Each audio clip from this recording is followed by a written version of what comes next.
عايز اقول لحضراتكم خبر قبل ما نكمل مجموعة الاخبار اللي عندنا.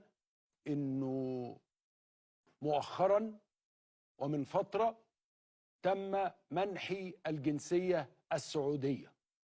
الآن أنا مواطن عندي جنسية مصرية وجنسية سعودية، وأود أن أتقدم بالشكر لجلالة الملك سلمان خادم الحرمين وولي العهد السعودي محمد بن سلمان على هذا التكريم وهذا التشريف. أنا ما أعرفش أعداد كبيرة من المصريين تكون خدت هذا التكريم، ولكن أنا سعيد بيه جدا. وعايز أقول لحضراتكم، ودي معلومة كلكم عارفينها، أنا 30 سنة من حياتي الإعلامية اللي هي تمت 30 سنة وأرقام قياسية كثيرة في مجال التلفزيون كانت في مؤسسات سعودية. أنا أعتبر من المصريين في الخارج، بشتغل في السعودية ولكن جوه مصر. هذا التكريم هو مسؤولية، وأرجو أن أنا أقدر أكون جسر بين دولتين محوريتين في العالم العربي، مصر والسعودية.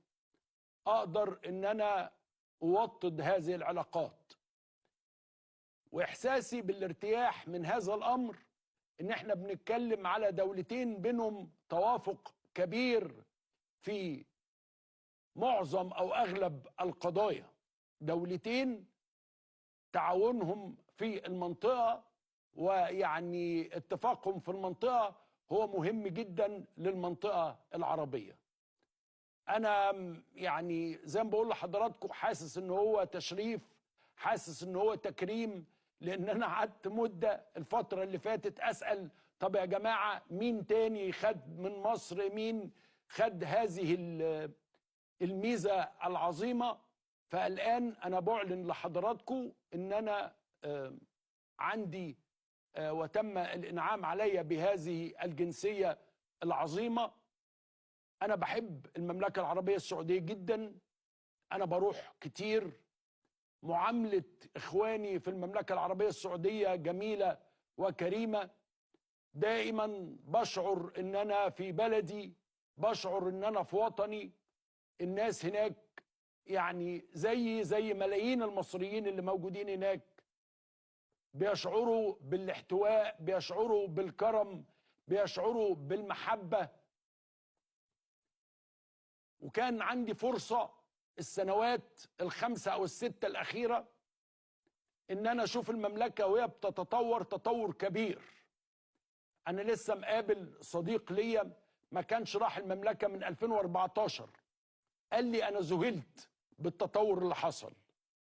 يمكن حضراتكم مش محتاجين تكونوا رحتوا من 2014. في آخر 5-6 سنين التطور الاقتصادي والاجتماعي، كل المجالات، تمكين المرأة، التطور في التعليم، النهضة العمرانية، كل ده طبعا سمو الأمير محمد بن سلمان لمساته واضحة لا تحتاج إلى كثير من الترويج. وأرجو أن أنا أكون مساعد في توطيد العلاقات بين الدولتين، بين مصر والسعودية.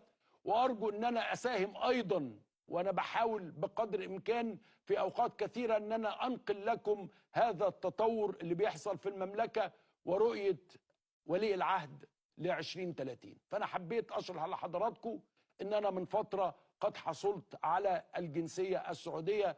أنا الآن عندي جنسية مصرية وجنسية سعودية، فأنا شخص محظوظ وسعيد جدا.